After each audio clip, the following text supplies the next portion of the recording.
एक under construction city है, और अंडर कंस्ट्रक्शन में भी अगर इतने बड़े बड़े नाम धुलेरा से जुड़ गए तो क्या ये कम है? C295 एयरक्राफ्ट मैन्युफैक्चरिंग धुलेरा में भी होगी। अगर हम माइक्रोन की ही बात करें तो माइक्रोन ने भी अनाउंसमेंट कर दिया कि हम अपना सेकंड फेज जो है वो धुलेरा में स्थापित करेंगे। लेकिन टाटा ने जो इन्वेस्टमेंट किया है, आपको बता दूं, वो माइक्रोन से भी बड़ा किया है।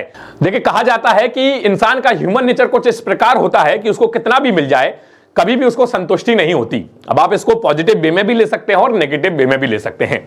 फिलहाल लोग सोच रहे होंगे कि मैं ये बात क्यों बोल रहा हूं, ह्यूमन नेचर की इस क्वालिटी को आपको क्यों बता रहा हूं।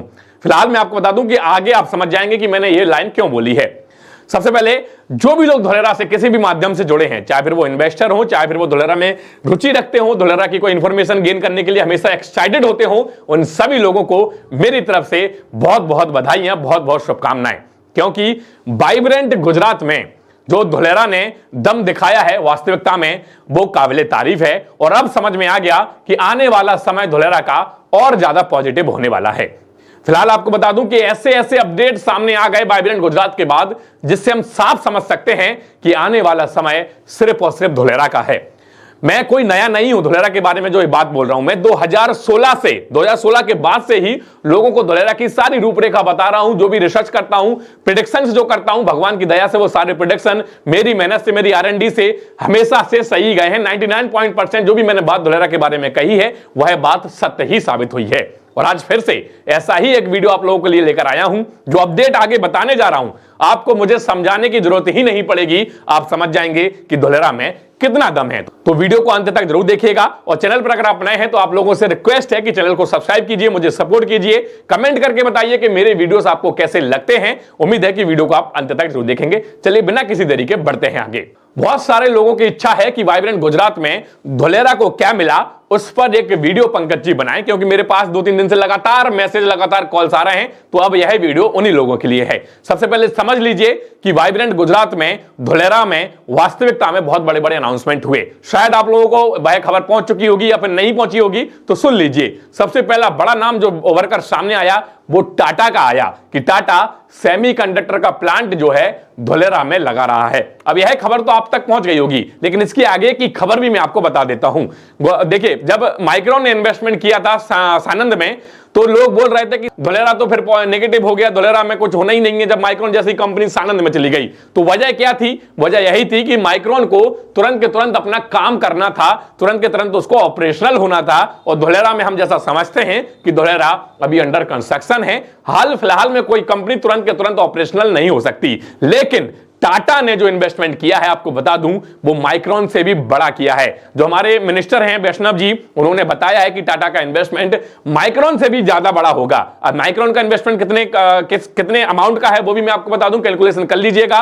$2.75 बिलियन का इन्वेस्टमेंट जो है, जिसकी वैल्यू लाखों करोड़ रुपए में जाती है, उतना माइक्रोन ने किया। अब इससे बड़ा इन्वेस्टमेंट टाटा ने धुलेरा में कर दिया। तो धुलेरा पॉजिटिव हुआ कि नहीं? अगर हम माइक्रोन की ही बात करें तो माइक्रोन ने भी अनाउंसमेंट कर दिया कि हम अपना सेकंड फेज जो है वो धुलेरा में स्थापित करेंगे। ये बहुत बहुत पॉजिटिव न्यूज है, क्योंकि माइक्रोन अगर सनत में गई है तो उसको पता है कि सेमीकॉन सिटी धुलेरा है, और उसका सेमीकंडक्टर के बिजनेस के लिए धुलेरा ही एक अच्छा स्कोप है। इसलिए उसने अपने सेकंड फेज की घोषणा धुलेरा में कर दी। अब टाटा के बाद की बात करें तो टाटा ने C295 जो एयरक्राफ्ट मैन्युफैक्चरिंग यूनिट है, पहले तो एक दूसरी लोकेशन उन्होंने चूज की है पहले फेज के लिए, दूसरे फेज के लिए जो है धुलेरा उन्होंने चूज किया है। C295 एयरक्राफ्ट मैन्युफैक्चरिंग धुलेरा में भी होगी। और टाटा का जो सेमीकंडक्टर का प्लांट है, आपको बता दूं कि 2025 तक उसको ऑपरेशनल होना है। मतलब 1-1.5 साल में टाटा ग्राउंड पर बहुत बड़ा काम करके सामने आएगी, और ये बहुत ही पॉजिटिव चीज है। और लिख लीजिए, जिस दिन टाटा का काम शुरू होगा उस दिन धुलेरा के प्रॉपर्टी के रेट में काफी बड़ा उछाल होगा। खैर, उछाल तो अभी से आना शुरू हो चुका है, अभी से ही प्रॉपर्टी में ग्रोथ दिखने लगी है, अभी से ही डिमांड में इंक्रीमेंट देखा जा रहा है, अभी से ही नए नए चेहरे जो है धुलेरा के बारे में मुझसे भी चर्चा कर रहे हैं, जो पहली बार कॉल पे हो, चाहे फिर व्हाट्सएप पे हो, चाहे फिर वो मेल पर हो, चाहे फिर वो कमेंट बॉक्स में हो, सब नए नए लोग जो है अब धुलेरा से जुड़ रहे हैं, जो कि धुलेरा की पॉजिटिविटी को दर्शाते हैं। अब टाटा के बाद हम बात करें गिरियो एनर्जी। गिरियो एनर्जी एक कंपनी है वो जो कि रिन्यू पावर जैसी ही कंपनी है जो रिन्यू पावर कर रही है धोलेरा में, वैसा ही एक प्लांट जो है अब गिरियो एनर्जी भी धोलेरा में लगाने जा रही है और उसका भी काम जो है जल्द से जल्द शुरू होगा, ऐसा ऑफिशियली अनाउंसमेंट हो चुका है। अब गिरियो एनर्जी ने कितने का इन्वेस्टमेंट किया वो भी सुन लीजिए। गिरियो एनर्जी ने धोलेरा में 3800 करोड़ 3800 करोड़ रुपए इन्वेस्टमेंट किए हैं और जल्द ही उनका ग्राउंड पर काम शुरू होगा। कुल मिलाकर इंडस्ट्रीज की अब लाइन लगी है। अब और भी सुन लीजिए। C295 मैंने बता दिया, टाटा आपको बता दिया। आपको पिछले दिनों मैंने बताया था कि रिलायंस ने जो है धोलेरा में जमीन ली है। अब उसका जो है जो सामने आ रहा है ब्यौरा, वो जो जमीन ली है रिलायंस ने वो ली है 5 स्टार होटल के लिए। मतलब रिलायंस भी अब जो है 5 स्टार होटल धोलेरा के अंदर बनाएगा। इसके बाद जो है आपको पता ही होगा कि खुद धोलेरा अथॉरिटी ने ऑफिशियली अपने ट्विटर हैंडल पर एक रिपोर्ट डाली थी कि इंटरनेशनल स्कूल जो है वो धोलेरा में बनाने जा रहे हैं। हॉस्पिटल की भी चर्चा जो है चल रही है, जल्दी हॉस्पिटल भी बन जाएगा।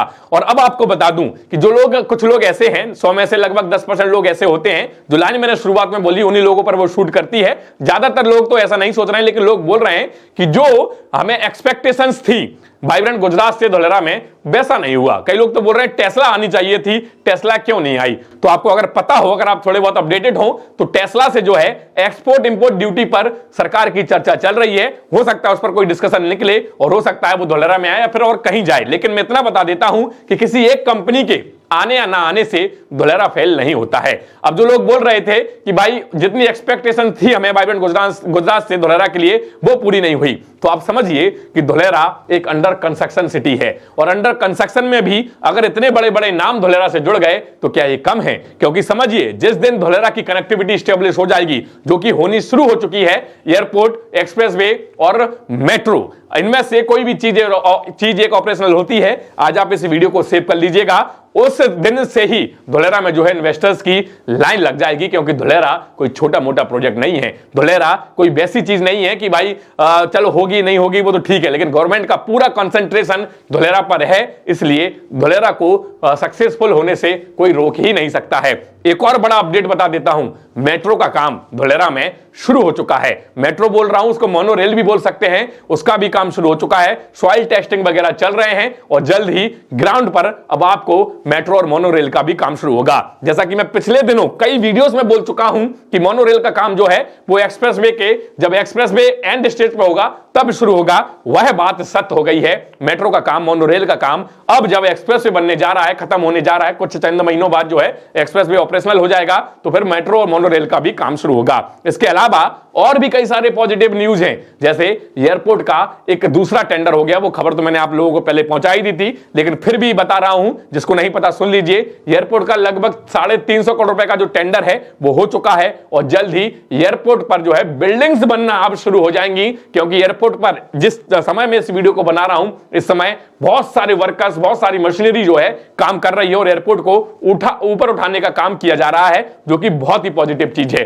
अब लोग जो मुझसे बोलते हैं कि पंकज जी कंपनियां तो अभी काम कर रही हैं, कंपनी कोई बनके तैयार नहीं हुई है, तो आज हम निवेश क्यों करें, जो कि मैं हर एक बार आपको बोलता हूं कि देखिए निवेश कीजिए, प्रॉपर डॉक्यूमेंट्स वेरीफाई करके कीजिए।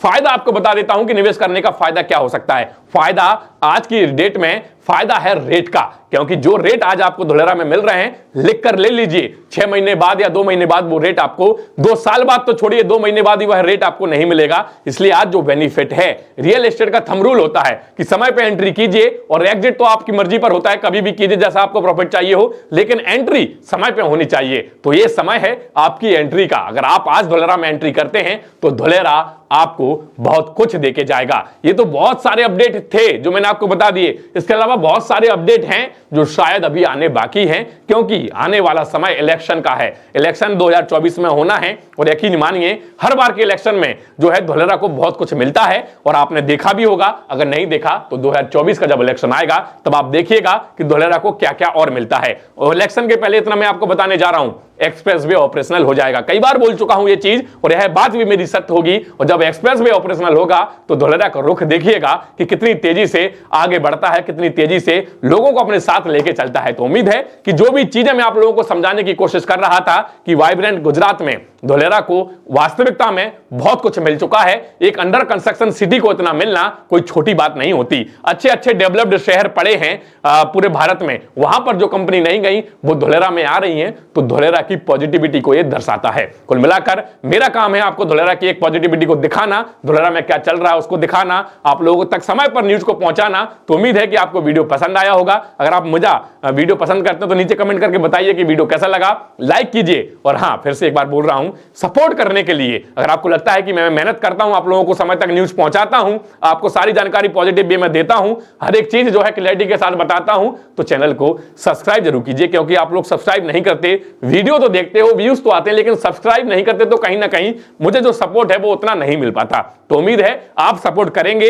और सब्सक्राइब करेंगे और दूसरे से भी सब्सक्राइब करवाएंगे। इसके अलावा एक और चीज बोल देता हूं, अगर आपको धोलेरा के बारे में कोई भी पर्सनली मुझसे बात करनी हो, कोई इंफॉर्मेशन चाहिए हो, तो नीचे मेरा नंबर आ रहा है, आप जाइए, मुझे कॉल कीजिए, व्हाट्सएप कीजिए, सारी जानकारी मैं आपको on the call on the WhatsApp दे दूंगा। उम्मीद है कि वीडियो पसंद आया होगा। चलिए आज के इस वीडियो में इतना ही, मिलते हैं अगले वीडियो में, तब तक के लिए